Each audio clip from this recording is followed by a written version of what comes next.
श्री स्वामी समर्थ. जय जय स्वामी समर्थ. श्री गुरुदेव दत्त. वावसीमा या चॅनलमध्ये तुम्हा सगळ्यांचं अगदी मनापासून स्वागत आहे. स्वामी महाराज तुमच्या मनातल्या सर्व चांगल्या इच्छा पूर्ण करोत हीच स्वामीचरणी प्रार्थना करून आज आपण आपल्या सुंदर अशा व्हिडिओला सुरुवात करणार आहोत.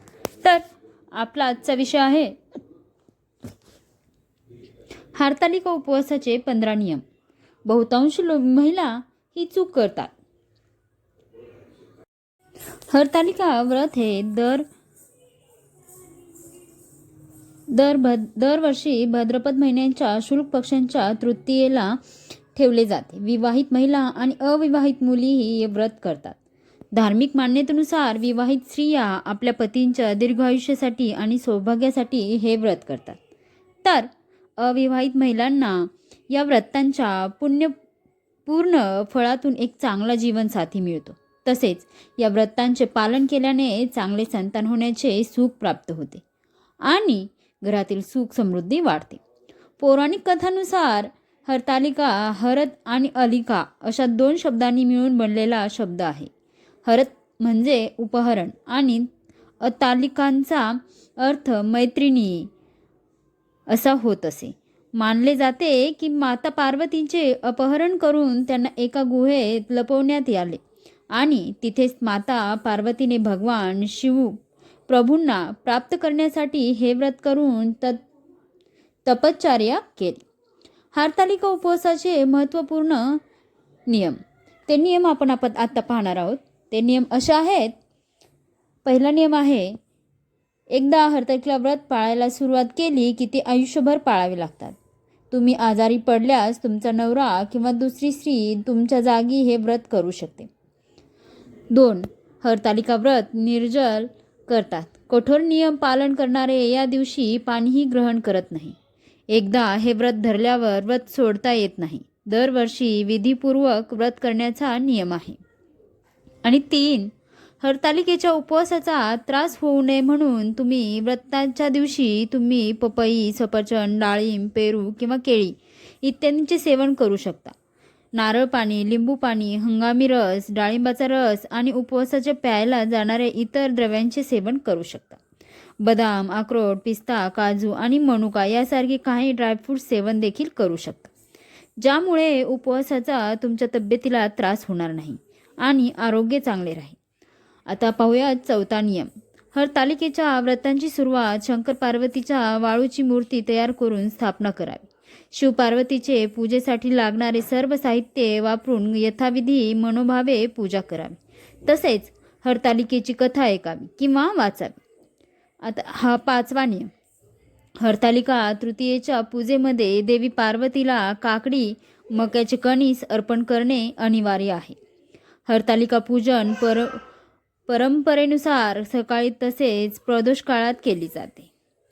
महिला रात्रभर जागरण करून भजन कीर्तन करावे आणि प्रहारानुसार वाळूंच्या शिवलिंगाची पूजा करावी. दुसऱ्या दिवशी देवाच्या पूजा आरतींचा उपवास काकडेने मोडला जातो.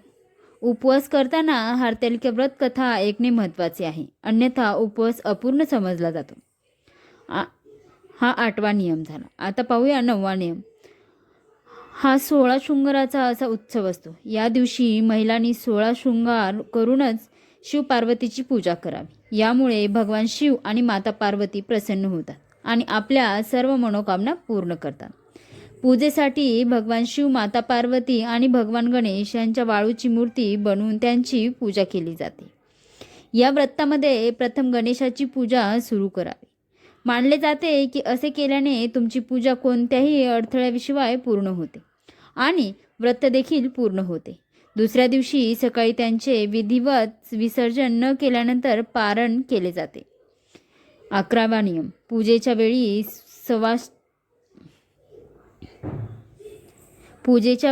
सवाष्णीच्या सर्व वस्तू देवी पार्वतीला अर्पण केल्या जातात.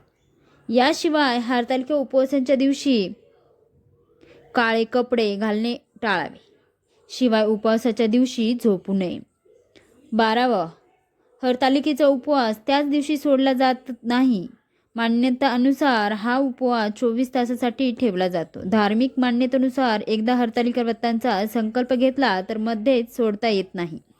व्रत आयुष्यभर पाळावे लागते. परंतु काही कारणास्तव तुम्हाला हे व्रत करता येत नसेल तर तुमचे उद्यापन करून हे व्रत कुटुंबातील दुसऱ्या स्त्रीकडे सोपवा. यामुळे व्रत सुरू राहते अशी देखील मान्यता आहे. आता पाहूया तिसरा नियम. हरतालिकेची पूजा अतिशय महत्त्वाची मानली जाते. त्यामुळे या दिवशी ज्या महिलांनी मासिक पाळी आली असेल अशा महिलांनी पूजा करू नये. परंतु महिलांनी उपवास जरूर करावा आणि दुरूनच देवाची कथा ऐकावी. परंतु देवाला स्पर्श करू नये आणि ठरलेल्या वेळेनुसार उपवास सोडावा. 14वा नियम. हरतालिकेचे पारायण हे दुसऱ्या दिवशी म्हणजे चतुर्थी तिथीला म्हणजेच गणपती उपवासाच्या पहिल्या दिवशी सूर्योदयानंतरच केले जाते. व्रत सोडण्यापूर्वी आंघोळ करून विधिवत शिव आणि पार्वतीची पूजा करावी. यानंतर पूजेच्या साहित्यासह मातीच्या शिवलिंगाचे विसर्जन करावे आणि प्रसाद खाल्ल्यानंतरच उपवास सोडावा. शास्त्रानुसार हरतालिका व्रतांच्या वेळी व्रत करण्याचे आपल्या रागावर नियंत्रण ठेवणे आणि स्वतःवर नियंत्रण ठेवणे अत्यंत आवश्यक आहे. या दिवशी कोणत्याही प्रकारचे वाद घालू नका. तसेच व्रत पाळताना तुमचे मन शांत आणि प्रसन्न असावे. तर अशा प्रकारे हरतालिका व्रत असे विवाहित महिलांसाठी खूप खास आहे. प्रत्येक विवाहित स्त्री पतीच्या दीर्घायुष्यासाठी पाळते आणि हे व्रत पाळते किंवा हे व्रत करते आणि त्यांच्या वैवाहिक जीवनात आनंदाची कामना करते. या दिवशी देवी पार्वती आणि शिव यांची पूजा केल्याने अखंड सौभाग्याचे आशीर्वाद प्राप्त होतात. उपवास करणाऱ्या महिलांना वरील सर्व नियमांचे जरूर पालन करावे.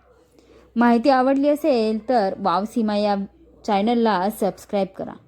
व्हिडिओ आवडला असेल तर व्हिडिओला लाईक, शेअर आणि चॅनलला सबस्क्राईब करायला विसरू नका. कमेंट बॉक्समध्ये श्री गणेशाय नमः नक्कीच लिहा आणि आपल्या स्वामी माऊलींचा गजर करायला देखील विसरू नका.